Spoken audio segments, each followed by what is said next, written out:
I think sometimes that if I had called myself a consultant and demanded a very high fee for it, it might have happened sooner. So far, it has not been happening very well. A minor point about this proposed hotel, that was the Cunningham and Thompson building before it was Birdseye. My uncle Sylvester Cunningham built it, and I think he built it in such a way that it may not be quite as easy to take away as some people are assuming. Supposing you get it taken away, what happens? You have an empty space there for how long? 3 years, 5 years before this hypothetical hotel is built? And when the hotel is built, what sort of jobs does it produce, particularly in winter? Go along the back shore and see what happens to a hotel here in winter. I'm old enough to remember a very well-intentioned project by highly qualified people.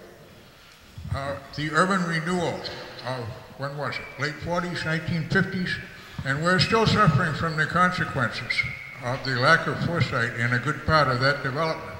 We have some considerable purification, or call it gentrification, that has been left over from it, and it is very nice to see, but it does not pay taxes. Nor will any of the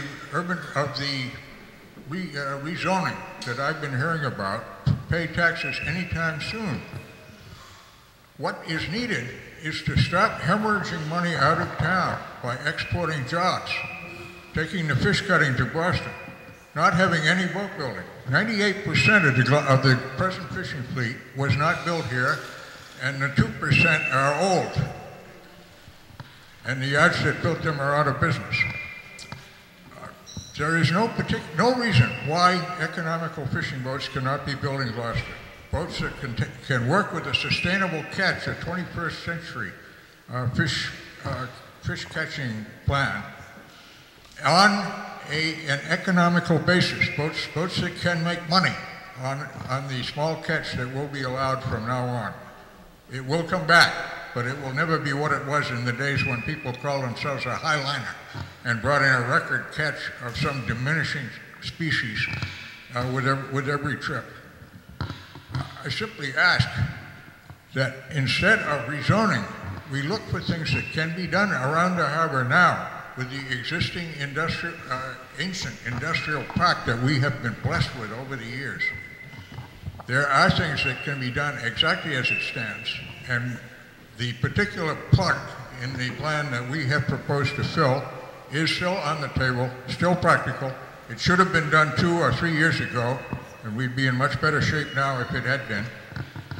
It involves not just boats for the fleet, but research craft, whale watchers, and eventually pleasure boats, because the type of boat we're proposing are exactly what will be needed for what is left of the mass boat building industry after the present financial business gets well established and eventually passes. People will be looking for economical boats, both to build and to operate. And this can be done in Gloucester, and I would greatly appreciate if somebody would get together a roundtable. I think the new Chamber of Commerce management might possibly manage it, or the council might manage it. But a roundtable to talk about various enterprises which can and should be done on the waterfront now, and with particular reference to my partner and myself, to re-establish boat building in Gloucester. Thank you very much.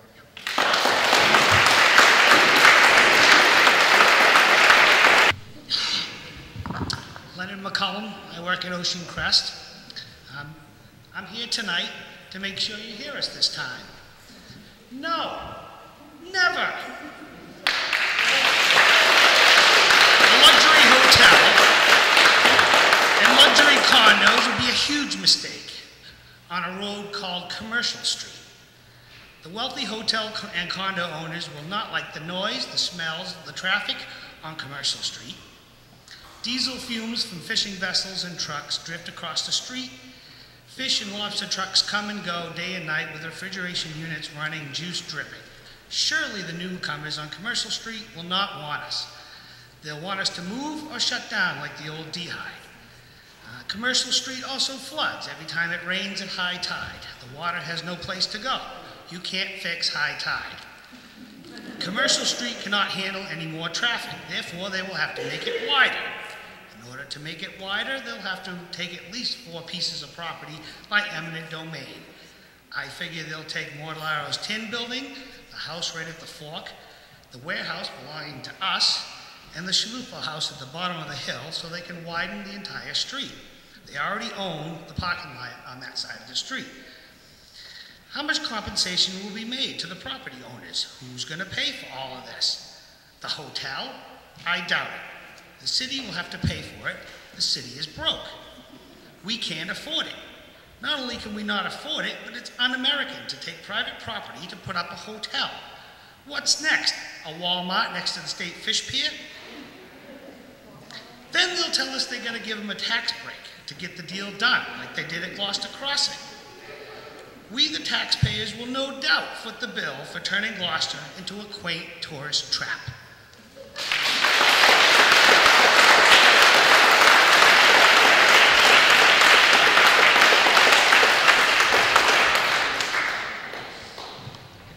Astrid off Clinterberg, 42 Rear, Eastern Point Road. I'll give you my card because it's...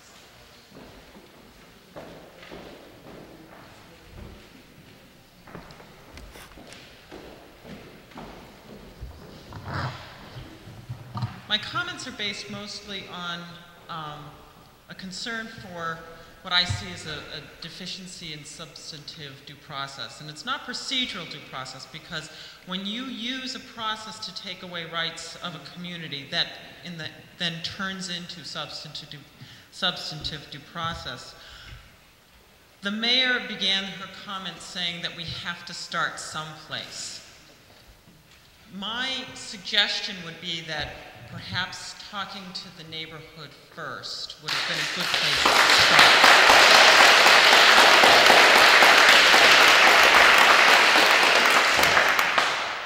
There has been a lot of talk about how there's no specific proposal on the board.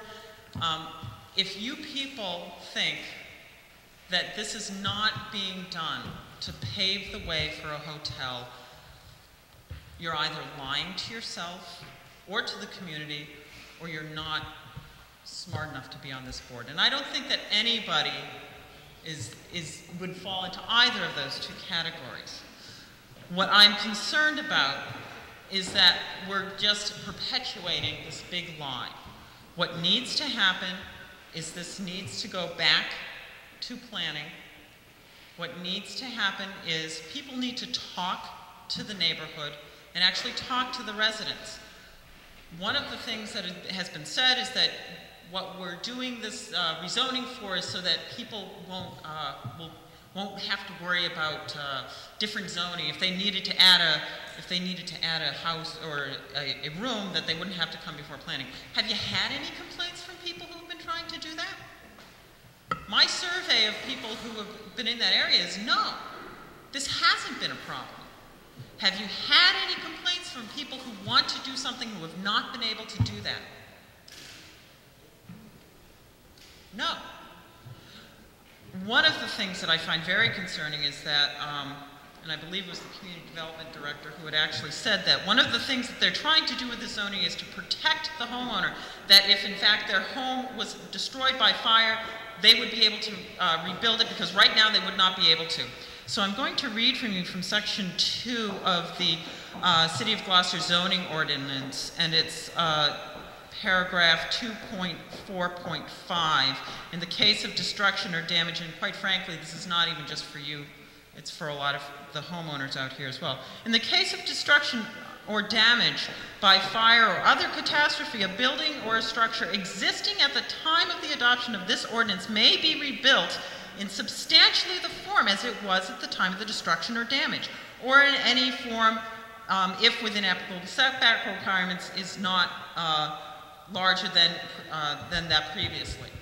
So this proposed zoning ordinance is not to rectify any current problem. It is not to rectify or protect a homeowner if their property is destroyed, because that person's property is already protected.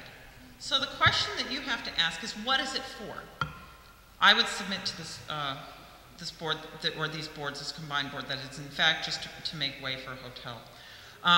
The danger of going after many people, but specifically Mr. Anastas, is that he says everything's so much better and he steals all the great ideas already. But I think that I would say that we have, in fact, I would echo Peter's, Mr. Anastas' statements, we are going about this backwards.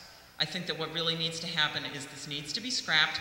If the community really has problems, and they are, Ms. Mulcahy has been very, very erudite on that and has made several cogent arguments about the problems. And I think that it would be good to actually listen to her and actually look at her zoning proposal that she made. This is a woman who's on the Traffic Commission, and as somebody who used to get submissions from her for 2 years running, I'll tell you, there's nobody who is more dogged and more detail-oriented and smarter than Ann Mulcahy. What we also have to think about is in terms of the jobs. Hospitality jobs don't pay a lot, unless it's going to be a union shop. And it's not going to be a union shop. The closest union hotel is the Park Plaza in Boston, I know. You need to really think globally. And I would ask that this be scrapped, that it be sent back, and that Ms. Mulcahy's proposal be reviewed, and that in fact the neighborhood be brought in for some kind of consultation. Not after the fact, not when they feel like they're under the gun, not when they feel like, oh, we have to lay down because nothing is going to change. No, at the very beginning. I think that that kind of proactive action is something that we were looking for from this administration, just as we were looking for proactive action on this administration in terms of going out and getting businesses to actually, in fact, go into the fallow properties. I haven't seen any evidence of that either. Thank you.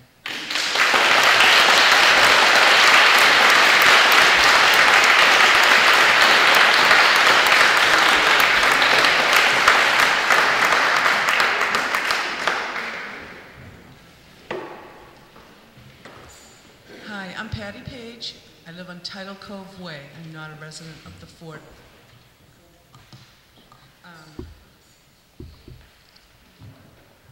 I understand it's about zoning, but the only thing I have to go on is the Norris report that says proposed zoning revisions.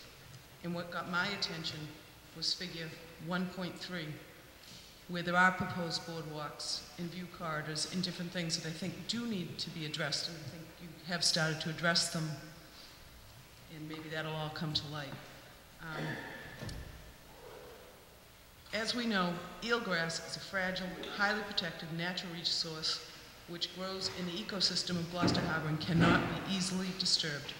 The fort is like eelgrass. Quite a unique set of circumstances led to the diverse activity that have come together and coexist on the small peninsula. Where else is it that modern day people can say that 3 and 4 generations of family members are living in the same place? This is a culture and a way of life which should be valued and highly protected. Many businesses of the fort are family-owned and operated businesses which employ generations of family members. The majority of these owners and employees of these businesses, along with their families, reside here in Gloucester and are part of the community. These are successful businesses which generate considerable revenue and contribute a sizable percentage to the working waterfront's economy. In the case of Cape Pond Ice, it is an underpinning support service of the fishing industry, an essential and critical component to the whole working waterfront's economic viability and sustainability. Changing the fort is like disturbing eelgrass. If approval is granted, your request to disturb the grass, you must do it in a controlled, delicate manner under guidance. Same as the fort.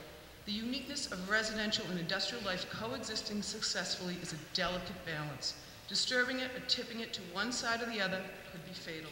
Consider the ultimate goal, increased and viable economic stability combined with improvement for optimum use and accessibility to the area for the community's benefit. Don't throw the baby out with the bathwater. The very area and way of life you are trying to market and improve for its own good is the very thing you must protect and